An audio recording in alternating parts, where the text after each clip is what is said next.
Друзья, приветствую вас на канале. Сегодня готовлю очень вкусный торт мороженое эскимо по своему авторскому рецепту. Это настоящее мороженое эскимо, только в виде торта. Торт не содержит глютен и понравится всем любителям мороженого и шоколадных десертов. А все нюансы приготовления я, как обычно, расскажу в данном видео. Давайте готовить. Для приготовления бисквита в яйца всыпаю сахар и соль.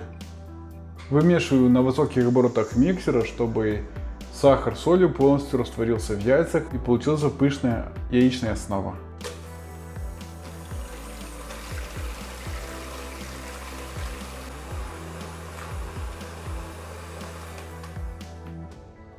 И как только сахар растворился, можно прекращать взбивать. Добавляю растительное масло, добавляю всю кокосовую муку, какао-порошок и разрыхлитель. Недолго перемешиваю миксером, чтобы получилось однородное кокосово-шоколадное тесто. Долго вымешивать тесто не нужно. Вот оно однородное, этого вполне достаточно. В форму для выпекания с предварительно высеянной пекарской бумагой выкладываю все шоколадно-кокосовое тесто. Друзья, обратите внимание, что кокосовое тесто быстро густеет, это свойство кокосовой муки, поэтому не удивляйтесь, что после замеса оно сначала жидкое, а потом в считанные 1-2 минуты оно быстро начинает густеть. Равномерно распределяю тесто силиконовой лопаткой по всей площади формы. При отсутствии лопатки распределить тесто можно просто обычной ложкой. Друзья, форму с тестом убираю в заранее разогретую до 160 градусов духовку на 30 минут. Готовность выпечки проверять деревянной шпажкой. Как ты быстро сказал. Нет, наоборот, по-доброму говорю. Я по-доброму им говорю. Или тебе кажется, что я грубо говорю? Ну, как-то резко, да. Как будто ты ведешь спортивную программу. Спортивную программу? Да. Угу. Друзья, и после выпекания шоколадный бисквит перекладываю на решетку до полного остывания. После того, как бисквит остыл, рекомендую его убрать в холодильник для максимального охлаждения.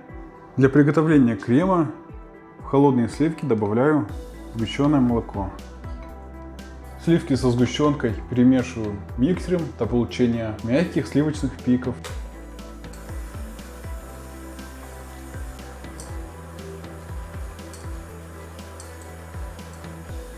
Друзья, ну вот такие мягкие пики.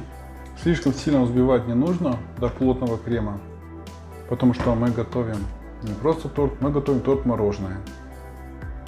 В сливочную основу всыпаю весь предварительно потертый на терке молочный шоколад. Недолго перемешиваю миксером, просто чтобы шоколад равномерно распределился по сливочной основе.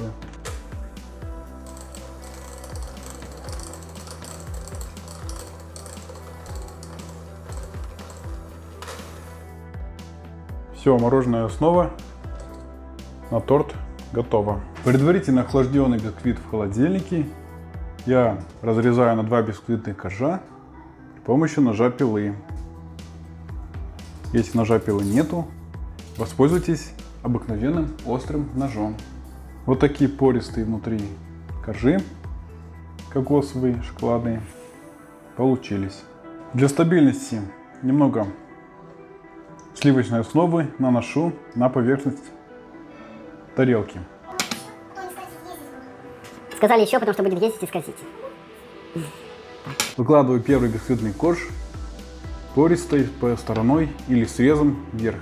Визуально разделите крем на 2 равные части. Половина крема мороженого будет внутри, вторая половина будет снаружи.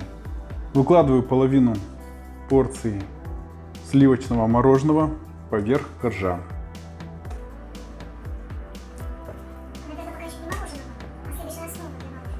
Сливочная основа для мороженого поверх коржа. Правильно сказал? Угу.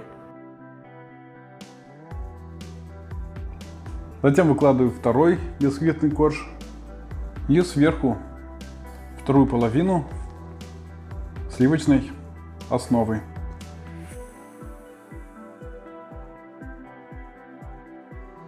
Друзья, после сборки убираю торт-мороженое в морозилку для стабилизации примерно на 7-8 часов. чтобы оно охладилось и было стабильное, как мороженое. Если у вас крем жиже получился, рекомендую зафиксировать кольцом. Но именно в такой консистенции мороженое будет стабильно стоять, поэтому если у вас получилось так же, как у меня, убираем в таком виде, просто без кольца, сразу в морозилку. Ладно, просто скажу коротко. Я коротко скажу. И чаша, которая осталась из-под мороженого, обязательно оставьте себе на облизать, чтобы понять, какой вкус у вашего мороженого на праздничном мероприятии получился. Это на облизывание. На облизывание, коллега сказала. Она сказала, не говори никогда на облизать. На облизывание. Все.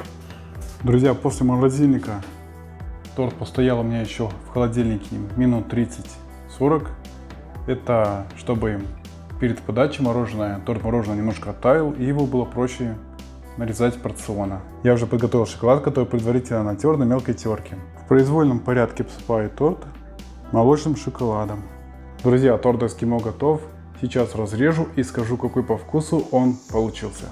Друзья, торт эскимо прорезается не так, как классический торт, поэтому немножко чуть больше усилия прилагаем. Все-таки это мороженое. Обязательно дайте торту постоять в холодильнике после морозильника минут 30-40 перед подачей, и тогда у вас торт легко разрежется. Вот такой торт эскимо. Этот торт я приготовил на свой день рождения, и с этим тортом мы будем праздновать мой юбилей. Мне исполняется 40 лет. Мои постоянные гости, они заказали этот торт эскимо, сказали, потому что он невероятно вкусный, когда я его готовлю, и попросили, чтобы именно торт эскимо был на столе, поэтому я и приготовил вот этот торт эскимо. Шоколадные коржи на кокосовой муке, деревенские сливки и молочный шоколад. Это прям отличное сочетание. Но я сейчас еще раз при вас попробую и скажу, какой по вкусу он получился. Разрезается, смотрите, он не как простой торт, он как бы отламывается, потому что это все-таки мороженое. Это не классический крем, не классический торт. Отличный. Не прибавить, не убавить, прям великолепный вкус такой. Настоящее эскимо. Только в виде торта. Я не удивляюсь, почему мои завсегдатые гости выбрали именно этот торт. Те, кто не употребляет муку и глютен, он как раз для вас подойдет. Но гости мои постоянные, поэтому, друзья, если бы это были какие-то другие гости, возможно, они бы заказали и другой торт. Но они так подсели на этот торт эскимо, они говорят постоянно, чтобы я его готовил. Они вот знаете, его как один раз попробовали, все, они теперь просят. Я им говорю, давайте другое что-то приготовили, еще что-то. Они, нет, давай эскимо, потому что он у тебя очень вкусный. Но вынужден признать, что он действительно очень вкусный. Друзья, и вообще вариант с джемом, если у вас нет шоколада, просто отличный. Обязательно пробуйте с джемом, очень вкусно получается. Кстати, если у вас нет джема в наличии, вы можете использовать обыкновенное варенье. Варенье подойдет любое, как фруктовое, так и ягодное. Сироп из варенья. Подсказываю, сироп из варенья. Друзья, и вот этот торт эскимо будет на моем юбилее. Хотел сказать спасибо вам большое за ваши лайки, за ваши комментарии. И увидимся в следующем видео. До новых встреч. Я уже столько съел этого торта. Да, мне подсказывают, что нужно сбавлять калории, потому что я сегодня съел очень много этого торта. Что не сделаешь ради моих подписчиков. Это представляете наши маленькие секретики.